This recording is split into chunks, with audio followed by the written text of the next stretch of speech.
Hello, everybody. So let me invite as well other speakers for our panel.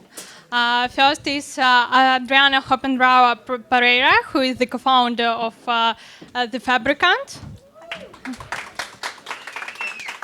Clément FOUCHER, who is the co-founder of Metaverse. Charlotte CLISBY, who is the head of partnerships at Space Runners. And Julien ROSILIO, the head of growth at DressX. So let me first introduce myself, and then let other panelists to introduce themselves and other and their companies. My name is Anna TUTOVA. I'm from Ukraine, and I have two companies. One is Telegram. We are a crypto news media, so we cover the news in the space on Web3, NFTs, gaming, and Metaverse. We have a news website, YouTube channel, and PR marketing agency. So we help the projects in the space with the promotion in media via influencers and do social media campaigns. And as well, I'm partner at fintech company called KYC Pay, and we have a marketplace of fintech solutions, and we help with opening of bank accounts, setting up crypto and fiat on-ramps, off-ramps for crypto projects, for the Metaverse projects, so to make mass adoption of crypto and buying crypto and NFTs easier. Thank you. Let other speakers introduce themselves.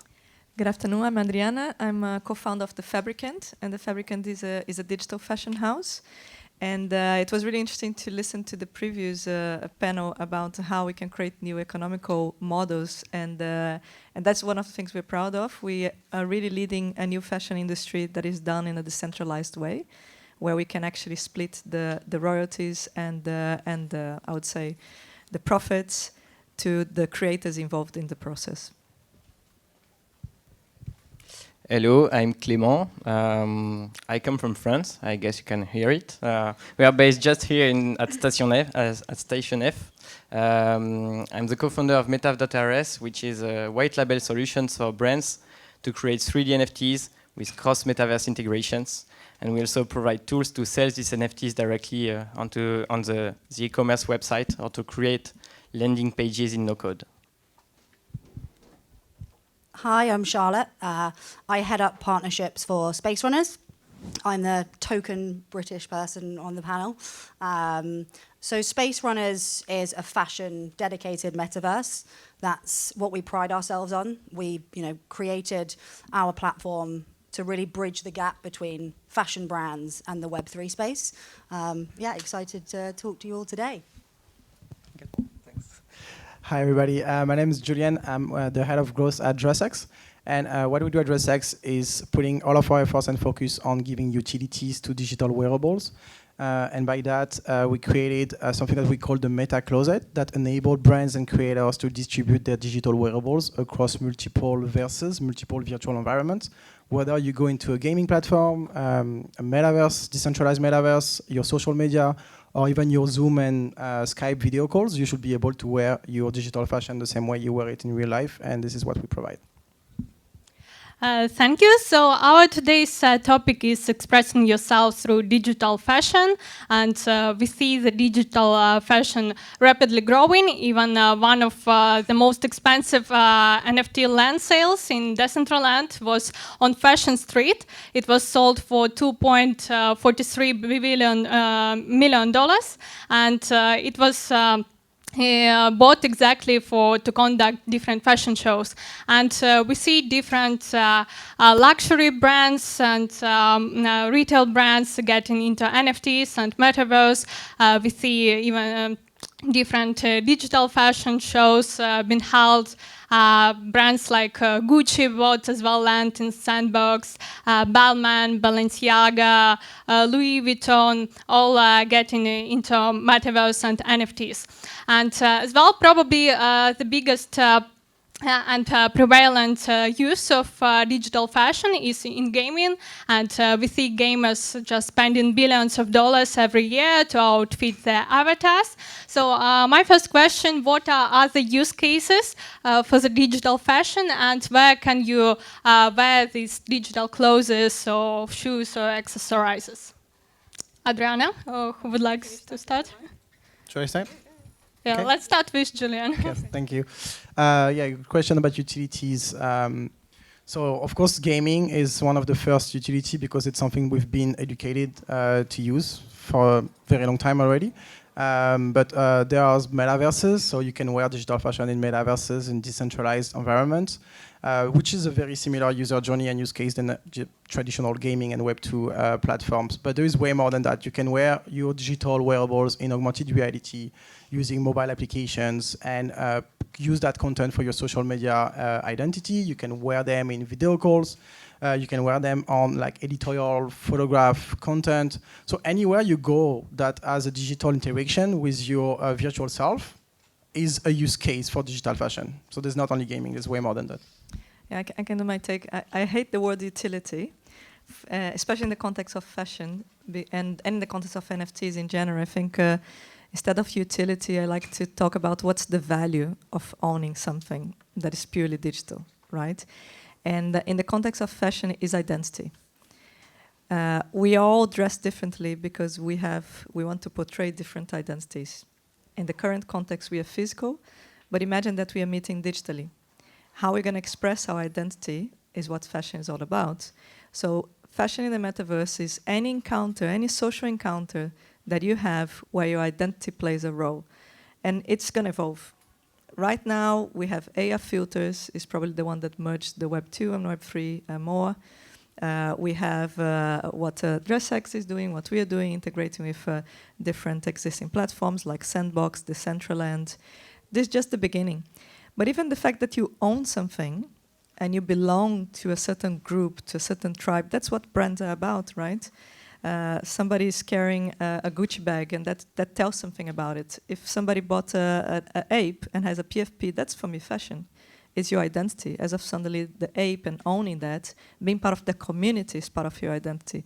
So we like to be thinking that growing within a community that is purpose-driven, in our case, is to create a new industry that is more sustainable, that is more creative, that is more equitable, and being part of the fabricant, buying a night of the fabricant is actually buying into this new value system as much as wearing out there in Sandbox and Decentraland. And I think that is the beauty right now of Web3. You're not just buying and disposing it later, no, you're buying into philosophy, you're profiting as a participant of that philosophy, and you're able to participate it as much as to wear. I think also even taking that a step further as well, I think in the real world, we express ourselves through fashion, but in our metaverse, there's no boundaries as to where you can take it to. You're not limited by materials or fabrics. Your imagination sort of has no boundaries. And I think, especially with Space Runners, that was a key focus for us, was making sure there were no limitations or boundaries in terms of creativity and expressionism as well. Clément? Yeah, I mean, when you say it's all about taking part to a community and having fun, I mean, it's cool to have a good Nike shoes in playground in high school, but it's even better to wear it in front of like thousands of people, to meet people that could share also the values of, I mean, when you purchase NFT, from my perspective, it's also you purchase an overall history regarding the collection. It's like when I go to a shop to purchase basic wearables, I do not check as much as when I purchase NFTs, and even more regarding wearables. It's all about the new digital identity. So as we see, it's the way of expressing yourself. So the next question, who are those people, typical customers of digital fashion companies who buy these NFTs? And who are the people who would like to express themselves in digital way, like where they're regionally based, their age, social status, gender? I mean, I think at the moment, it's predominantly male, and I think that's just because of the existing community that's already operating, in the Web3 space. But I think fashion has a really big part to play in terms of, driving a new audience into the Web3 space. I think hopefully we can see more females coming into the space through fashion. I mean, we chose to start out in sneakers, and I think that's a really great segue or intersection between the Web3 community and fashion. You know, sneakers are collectibles, you know, in the real world, and, you know, in the Web3 community, they're also collecting as well. So I think predominantly male at the moment, Gen Z, age 18 to 35, gamers, crypto natives, but I think we will see, you know, more, hopefully females, you know, coming over into the space as well. Yeah, I agree, and I think what is cool is that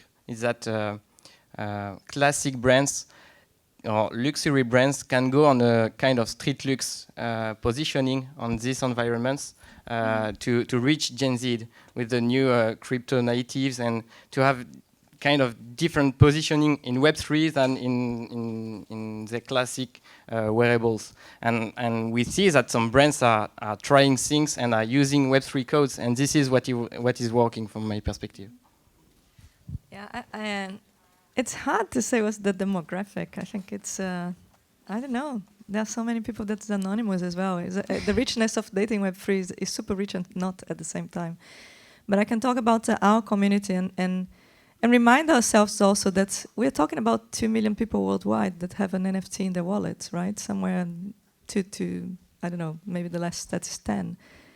We're talking about a niche, and fashion is a niche in the niche. So NFTs is predominantly male. In our community is actually quite balanced. We have a male and female, early adopters, creatives, people that love to express themselves, non-binary, very, very key for us as well.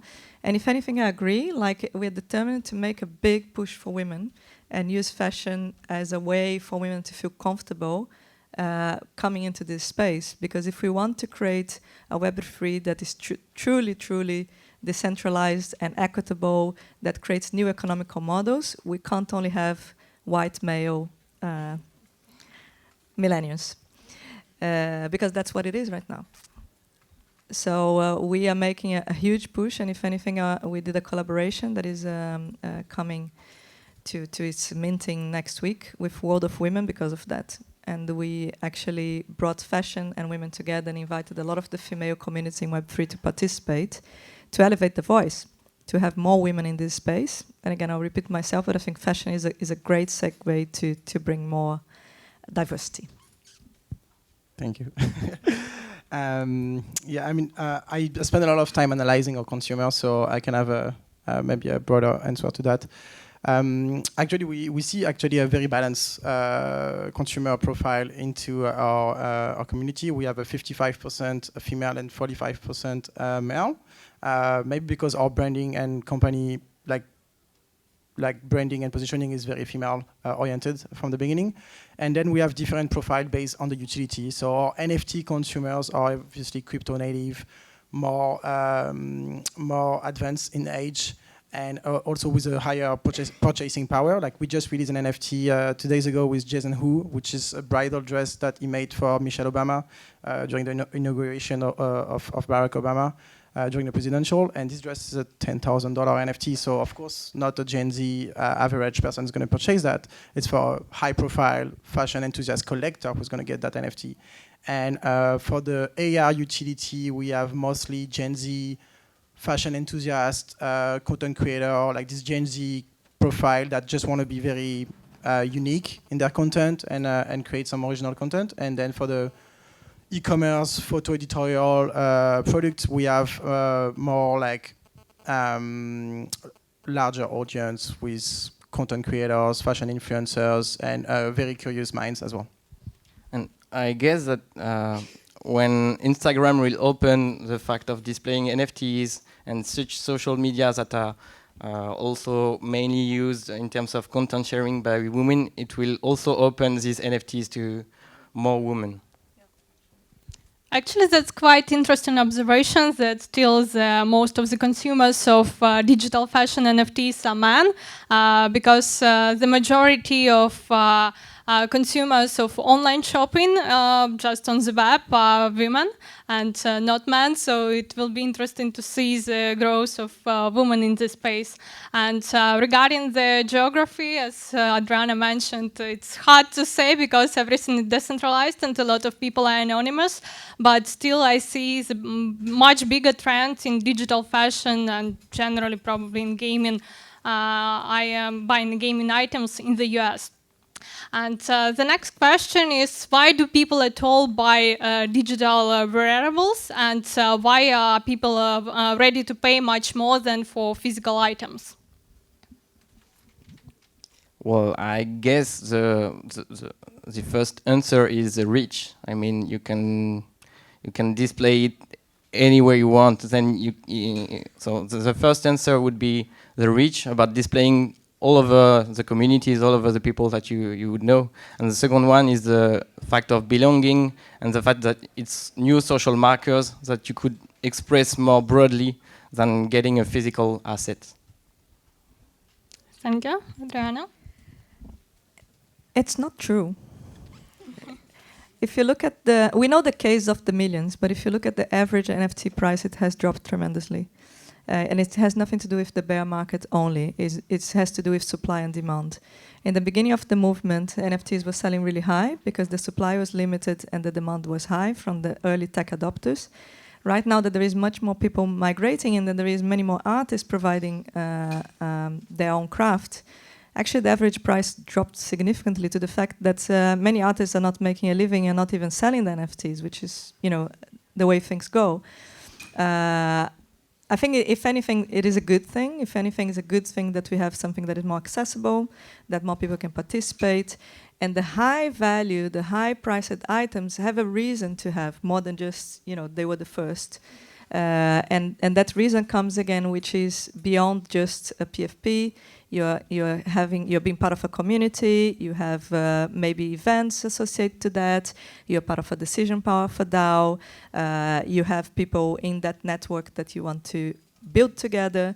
So I think it's the elements, more and more the elements that go around the project and the project ambition, the project vision, and also the mindset shift, which to me is a big thing. Going back to the previous question, we are not consumers anymore in Web3.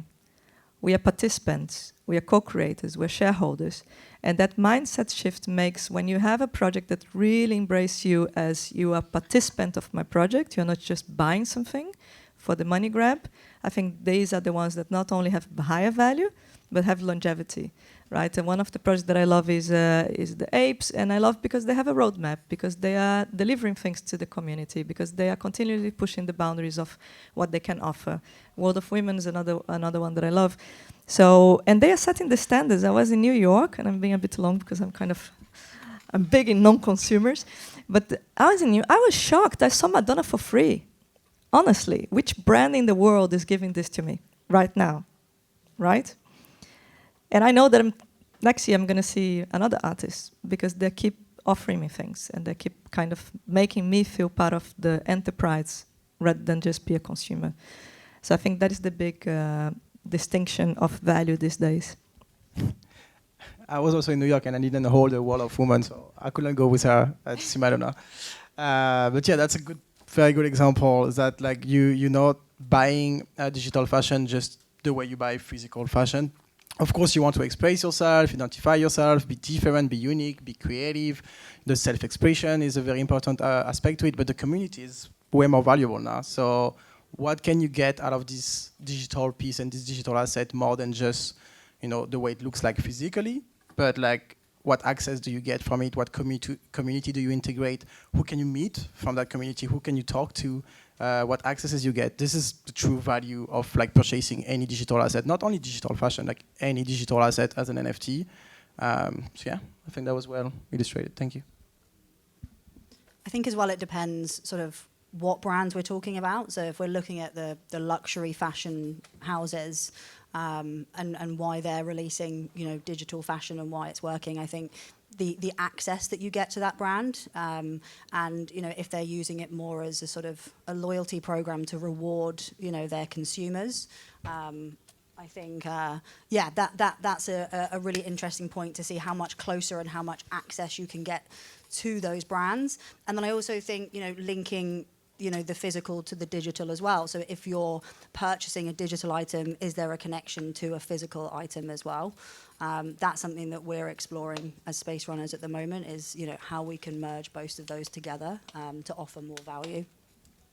So talking about the prices for these digital wearables and NFTs, and as well we talk about NFTs as belonging to that this social group or like a special club which gives you access to some events or to some people. My next question is, are these digital wearables something for privileged ones, or will it be only for luxury brands, or for mass retailers it's as well possible? Because as Morgan Stanley predicts, the fashion luxury digital brand market will grow to 50 billion by 2030. So will it be only everything about luxury brands, or will it be just average brands too? I mean, yeah, I think it'll be both. I think mass market has a place, but I think it's how they enter. We're talking about Gen Z here, so Gen Z can't be buying Gucci, every week. There'll be other brands that they have loyalty to. Those will be mass market. I think sneakers is a really interesting one to have a look at there. They're not necessarily luxury.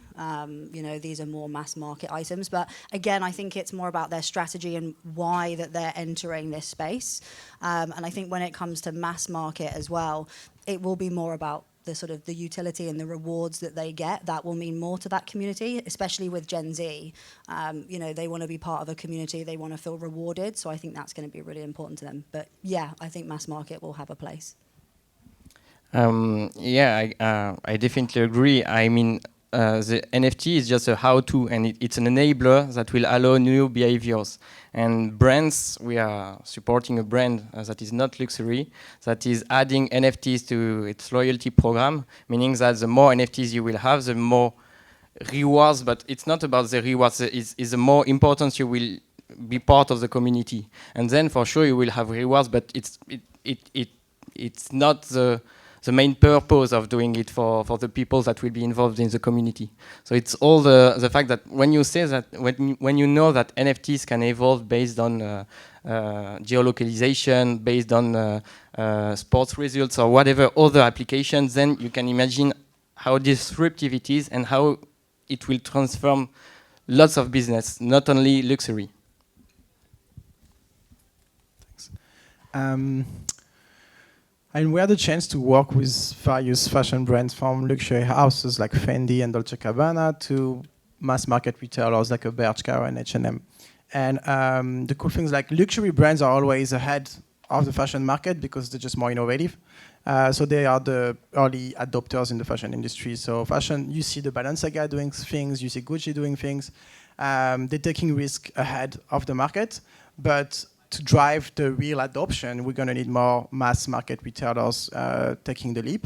And even not only retailers and fashion brands, but like companies in general, we love them or we don't love them, but like Meta, Facebook, what they're doing with their like avatars and their wearable, paid monetized wearables, like the Balenciaga ones. Now, we're talking a company that has like half the world in their user base. And from one day to the other, half the world now understand what's a wearable and how to buy them, and that there is value in buying them and using it for an avatar. So we think whatever we want about this company, but they're driving adoption for us and we take it. Yeah, I have a slight different take. I think we are in a unique opportunity to actually reinvent the entire industry. And I think the fashion brands now should not be worried about each other, but worried about the designers, young independent designers that are going to launch their labels with a community of 10,000 people, and will actually challenge significantly the ethos of the current fashion paradigm. And I'm embracing it big time. If anything, that's the business we're building. In 4 years ago, we didn't exist. We are business. Artifact was acquired by Nike. 3 years ago, they didn't exist. They are business. And we are in a creators economy. We are in a space that you don't need to have a supply chain, buy materials, and have a whole production line to be able to create a fashion line. You just need a computer and a really, really good ethical platform to launch your message and have thousands of diehard fans.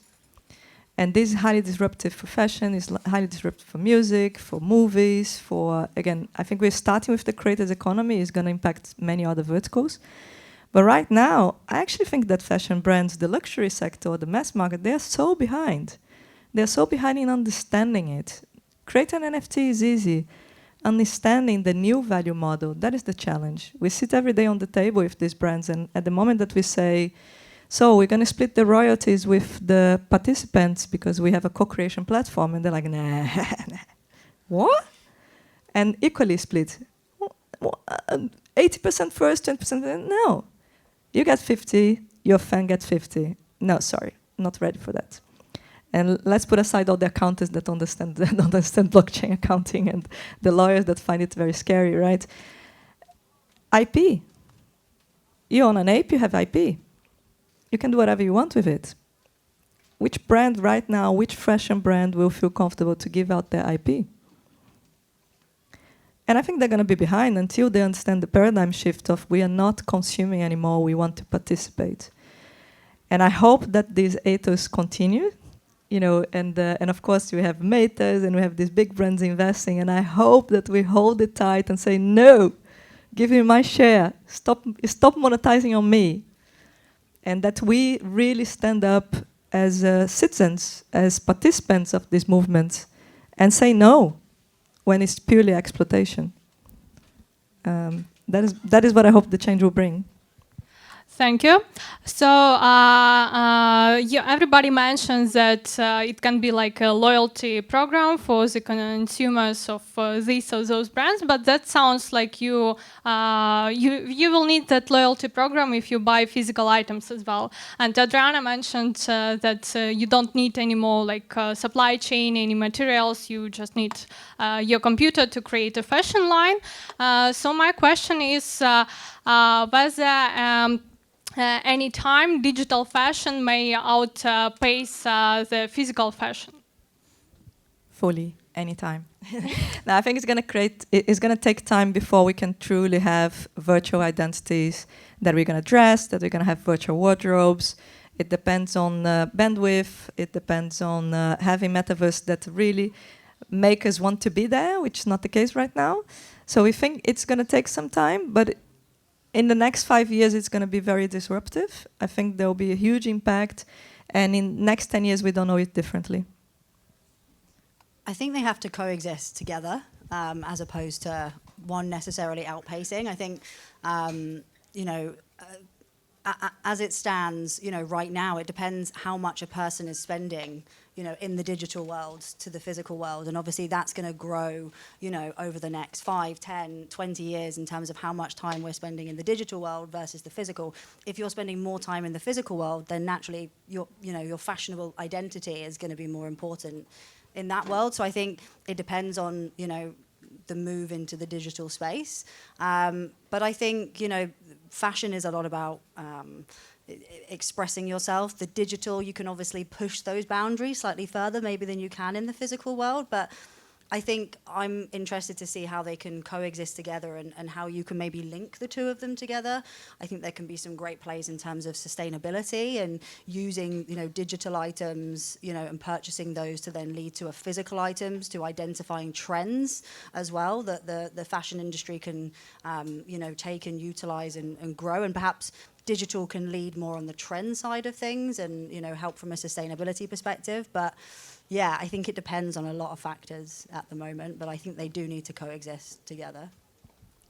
Yeah, and I would add that digital fashion could amplify and could provide better way of consuming it. I mean, we are working on use cases based on kind of circular economy. Why would you get lots of NFTs if you would just get renting it to display your mood, to display your values? And this could be linked to a physical one. You could burn the NFT to get the physical version of it, or just rent it and then provide it to someone else. And if one NFT could provide several physical items that you could claim. It could then provide more sustainability and circular economy in this model.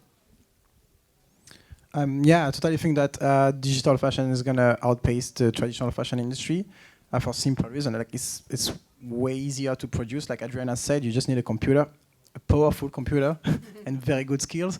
But these skills are going to be simplified and standardized across time. And yeah, it's way more scalable. It's more usable.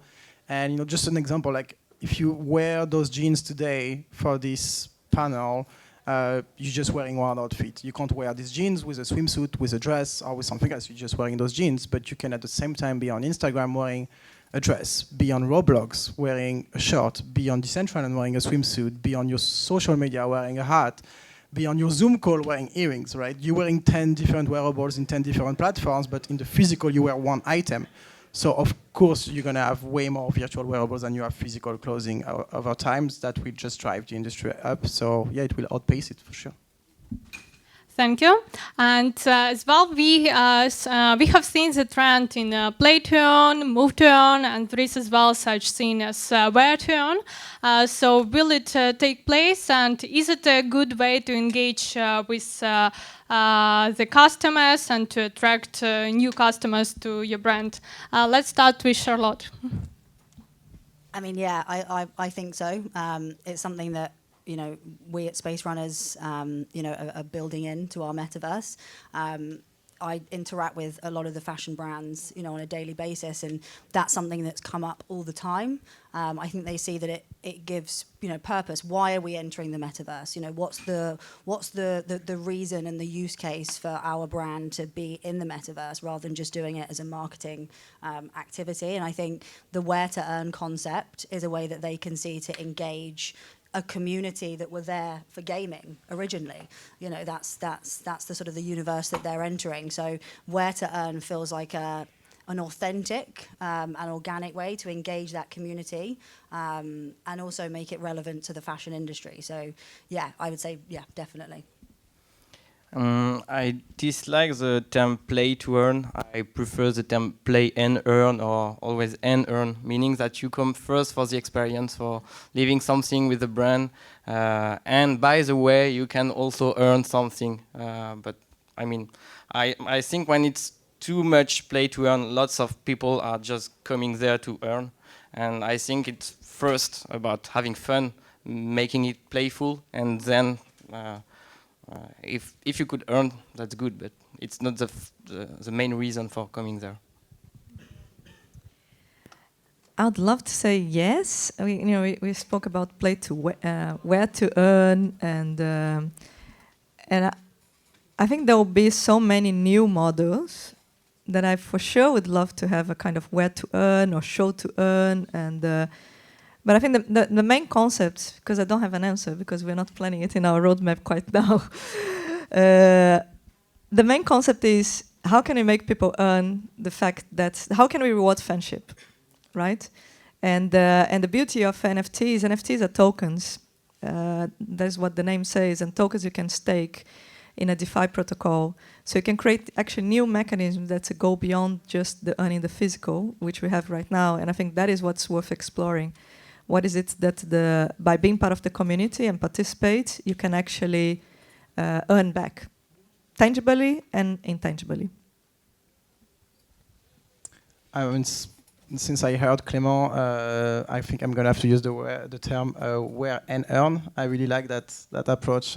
We should not go to an experience to earn something, but just the byproduct of having an enjoyable experience should be you earn something out of it. And yeah, I mean, I don't think it will help brands earn new customers, but it will definitely establish a new standard for consumers and creators, and the way they are rewarded in a more fair way, let's say.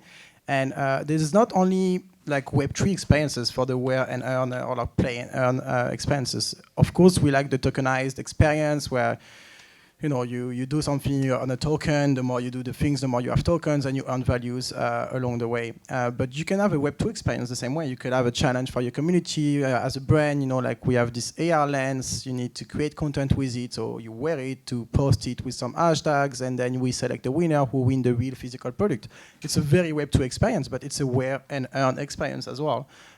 So it will be more used on Web3, but it's also a Web2 accessible experience for anyone. And I think it's great for the creators and for the consumers because, like, take the example of Facebook and Instagram. You like stuff every day on Instagram. Every time you like, Meta earns money. The creator who posted that photo earns nothing, you earn nothing. So, you know, you should tokenize those likes as well, monetize those likes. So we should monetize everything we create online. I think also as well, you know, the users are going to become ambassadors for the brands as well. And I think just going back to your point about rewarding them, you know, if they're wearing these brands in the metaverse, they should be rewarded. If you post them on your social media at the moment, if you post that, you know, like we see with Gen Z, you know, they're hiring fashion now to post and wear it, you know, on their social media, but they don't get anything in return, not unless there's a paid influencer deal already there. Whereas here, you know, they can be ambassadors and they can be advertising new products, and then they can actually be earning and rewarding, you know, from those brands, so that it is less exploitative, like you said. Thank you. That's a good notion that the process should be enjoyable and people, like, first it should be just because people like to do it, and then the secondary is that they can earn passive income along with that. So basically that's it, and maybe audience has some more questions. I know we have at least one. If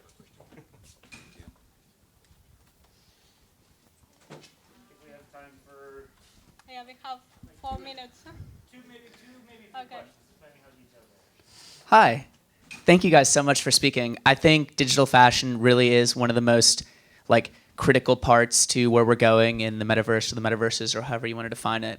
But my question for y'all is, you talk about this interoperability and you talk about the idea of bringing your fashion. I buy these Nike shoes, I buy the Gucci shirt, and I want to bring it to other places. But really at this moment, if I wanted to go bring it into a World of Warcraft or a Fortnite, you can't. So where do you see those connections being built? Like, do you see these big companies ever allowing it?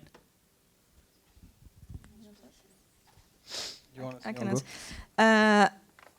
There's a big word these days, interoperability, and there are two sides of it. One is a cross-chain, and the other is cross-design, and then there is a third one that you added, which is open and closed environment, right? So it's not a cookie cutter. And for us, it's about how can we, first, as a digital fashion house, how can we break the design boundaries so that we don't need to create all different versions, right? How can we automate that process? The next one is how can we allow for the ownership across different chains and portability across different chains. That's being worked as we speak by several players in the industry. Inevitably, there will be the third one, which is off-chain and on-chain. And that's going to be a decision, right? If you ask me now, like Fortnite is opening for creators. They already have a kind of semi-open environment, but they don't have a royalty model. They don't have a contract model. Will they get there? I don't know. Is there a way that we still can go legitimately and have those items implemented with Epic Games and credit back the creators? Yeah, there is. Web2, but there is. Is it worth doing it? Maybe, right? So the close and open, it's a given. You can't, if you don't work on blockchain, you can't move, but the other ones have been worked on as we speak. Awesome. Thank you. Yeah, I just wanted to add, like, we had a use case, we tried to do it as well, to deliver the same item in multiple platforms. But, you know, as you just explained, every platform is closed. Even decentralized is actually closed. If you drop in decentralized, you can't access it in Sandbox. So it's not that decentralized in a way. So, yeah, this cross-chain environment needs to be solved first. Hi, thank you for speaking. My question is, I really like the way you spoke about Web2 design, luxury brands trying to enter Web3. One thing is, I think craftsmanship is really important, and digital designs are just not opening a laptop and clicking. It's also digital craftsmanship. What we are not paying importance to is how we put more value on the craftsmanship, and how do we show people why they are paying the value they are paying for these particular digital designs or NFTs. How can we put more importance on how it's made or the price of it? That's it. I think for space runners, I mean, we created our metaverse, and you know, our entire brand was based around fashion. We weren't a metaverse that was trying to incorporate fashion. I think there are, you know, some you know, projects out there that are trying to incorporate it, and I think with fashion, it's all about the aesthetic and the visual. And from the brands that I speak to, that's the most important thing. You know, some of these people are spending, you know, months and months of their lives designing these, and it shouldn't be that you just, you know, can replicate that in 30 seconds. There's craftsmanship and, you know, materials being used. So that was the most important thing with us, is the visual element, that the fashion moves in the same way that it does in the real world as it does in the metaverse, that the way that if you're walking down a catwalk, it should look like it does, you know, when you're at Paris Fashion Week. You know, it shouldn't be any less quality because you're viewing it in the metaverse space. So that's always been really important to us. And I think going back to the interoperability side of it, that's a challenge that I think brands are dealing with internally, is we want to be able to make it interoperable, but what if we don't like how our garments look in certain metaverses? What if we don't want them to be pixelated? You know, what if we do want them to be pixelated? And I think you don't want to hold back you know, consumers who might want to express themselves across all metaverses, but at the same time, a brand has the right to say, I want it to look a certain way, and I don't want to reduce the quality. So that's sort, you know, it's a focus for us, and I think, you know, that's sort of our main focus, is addressing the quality. But yeah, I don't think it should be something that you can replicate in 30 seconds. That's, you know, our view on it. All right. Thank you very much to our panelists. Unfortunately, that is our time, and we are already running late, but a big round of applause for the panel. Thank you, Anna, for leading it.